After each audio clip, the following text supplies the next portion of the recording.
2023, and it involves first pages. So that's just a little sneak peek of what's coming in 2023. Right, we do have 3 questions, so I am going to get started on those 3 questions. And the first question is, what techniques should we implement to make sure the stakes are high enough for our characters? So the first part of this question is that it depends on the genre. So we can't assume that all things are going to be equal for every genre.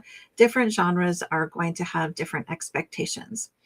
So there are different techniques that you would implement if you were writing a mystery, a thriller, a horror, a romance, science fiction, fantasy. So it does depend on your genre. I do know that the person who submitted this question is writing romance and also considering women's fiction. And so I'm going to answer first for romance and women's fiction, and then I'll talk a little bit about the other genres, just touching lightly on them. So when we're thinking about making sure that the stakes are high enough in a romance for the characters, of course, the romance is going to be central to this. So you want to make sure then, if you want to have these high stakes, that there is a conflict, both external and internal. The external conflict is that conflict that is keeping the characters apart and driving them from outside of them. So it's not their own feelings keeping them apart, it's some other thing that is keeping the characters apart.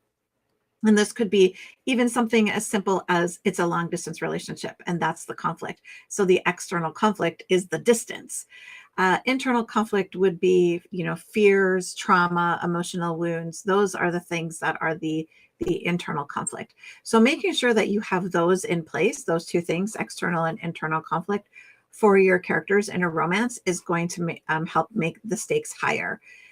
Also making sure that their goals are clear and their motivation. So if you're following along, that means I've mentioned Goal, Motivation, Conflict, which is a book by Deborah Dixon that you can certainly look at if you want more on this topic.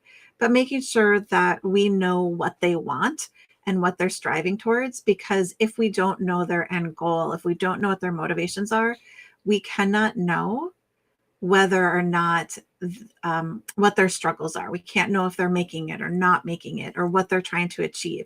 So in order to have stakes that are high for the characters, you need to make sure that those things are clear on page.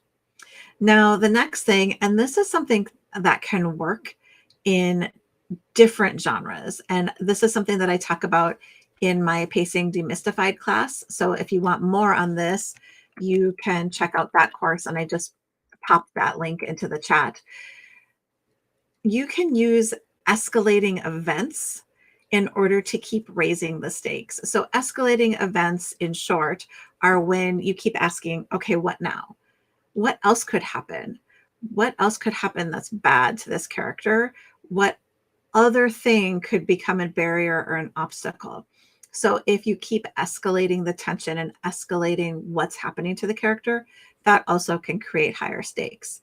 And of course, just having them have some struggles, some conflict of any kind, is going to be really important. And you don't want to overdo the escalating events. So be careful with that. So that's a little bit on romance. Now, I said that was specifically for romance, but I should clarify that that information about the character's goals, motivation, conflict, that goes across all genres. You want to make sure that you have that in all your genres, whether it's mystery, science fiction, horror, thrillers, fantasy, whatever you're writing, you want that on page. You want that goal motivation on page so that the conflict is clear. Now, when you're writing horror, you can raise the stakes by increasingly bringing in more danger, more suspense, more fear factors, things for the characters to be afraid of. You can do psychological, it can be action, it can be physically oriented. So the fear and the horror can come in different elements, and you can raise the stakes by continuing to put the characters in more danger and having more horrifying things happening to them. When we're talking about mystery, you raise the stakes by making them race against a timeline. There's a deadline, maybe. There's a like some sort of importance for figuring out the mystery. And of course, figuring out the mystery, there is a satisfaction figuring out the mystery for itself. But when you have stakes, when something is at stake, maybe it's proving somebody's innocence, releasing somebody from jail. Maybe the mystery is solved so somebody doesn't go to jail. To maybe the mystery is solved for just to get justice. But in a mystery, you want to have something at stake in order for that to be important. So you would keep raising those. The same would be, it would be similar with thriller. In a science fiction fantasy, you can raise the stakes by having the fate of the world or the fate of a people or even the fate of a character resting on the actions of the characters. So there are different ways to raise stakes in different genres, but at the core of it are a couple of things. One is you need the character to have a clear goal, a clear motivation, and clear conflict. And it can help if you have a deeper point of view, if you're creating something that's closer to the character so that the reader feels like they're connected, they are invested in what is happening to the character, and they have to know what happens next. And they are increasing tension because it is very important to them that the character wins, that the character comes out on top. So that is a few ways that you can raise the stakes for your characters. Just being clear and with yourself what the plot is, using escalating events, and making sure that goal, motivation, and conflict are clear. Next question. What do you do if you have no idea what kind of cover would fit your book? This is a great question. I actually love talking about covers. And the reason that I love this question is because I think so often authors have a very clear vision of what they think their cover should be without considering any of the implications or the marketing or the current market. So my first recommendation when you have no idea, and let me just say, it is okay not to have any idea. You don't have to be an expert in cover art in order to be an author. So the first thing to do is get very clear on what your book's genre is. That is the first step. You need to know what genre, and you're going to have to niche down. You're going to have to not know not just the genre, but you're going to have to also know the subgenre, because you really, really want to fit within the niche that you are targeting. You're going to be targeting a specific audience. So you're going to figure out what your book's genre and subgenre is, niching down. Then you also want to make sure that you understand what your book's themes are or their tropes. And so themes are things like, maybe your book is about second chance at love. And, that's also a trope, but it could also be, secret baby. So knowing those things is going to help you. Now you're going to do some market research. You're going to figure out what books are your competition. We call them comp titles or comparative titles. So you're going to figure out what books are selling in your niche, in your genre, in your subgenre with similar themes and tropes. And what you really want is you want to be looking at the bestseller lists. What books are selling well? What are the covers? What do the covers look like? The books that are going to be like yours, the comp titles, the competition and the comparative. So once you have done that, now you can start to figure out what some elements are. What are things that these covers have in common? Pay attention to the figures. So is it a couple? Is it multiple people? Is it one person? Is it male represented figure or a woman represented figure? Are they clothed or unclothed? What are they doing? Are they facing towards the cover? Are they facing away from the cover? The audience, are they facing towards each other? How are they positioned? What else is around them? Is it certain colors? Is it objects? Is it scenery? You could also be looking at how big is the title? How big is the author font? How do those things pop out? Again, color palettes. What color palettes are being used? Is there any strong themes that come across in a number of the books? A number of strong, unifying elements. Do they have a lot of writing on the cover? Do they have series names on the covers? Do they have logos? So just paying attention to the elements across the covers. So this starts to give you an idea of what's working in your market so that you can just get a sense of where the cover direction should be going. Now, I tell you all that to say again, you do not need to be an expert in cover art in order to publish your own book. The next step that you're going to do is you're going to look for a cover artist who works in this subgenre. So don't look for a cover artist who does horror if you're writing thriller. Look for a cover artist who does thriller. If you're writing horror, look for a cover artist who does horror. If you're writing paranormal romance, look for a cover artist who does paranormal romance. What you want is somebody who is familiar with the market, because now you're going to go to them and say, I need a cover for a contemporary romance that is second chance, long distance with mature characters. And your cover artist should be able, just from even a quick description, to understand where your cover needs to fit into the market and to start to say, okay, here are some things that we're going to think about as we fit your book into the market. The other thing that you want in a cover artist is somebody who gives you a cover art form to fill out where they ask you information about the cover. So two things. You want a cover artist who is somebody who's been working in your subgenre, and you want somebody who is good at communication and asks you for details. So then you're going to work with the cover artist and give them any ideas on direction or things that you noticed when you did your market research. And then you're going to ask the cover artist to give you something that they believe is going to fit into the market. So your strength here is your market research. But your strength is also that because you don't know what kind of cover is going to fit, or you know that you're not an expert in cover art, you are going to look to your cover artist, who is an expert in this, for some direction.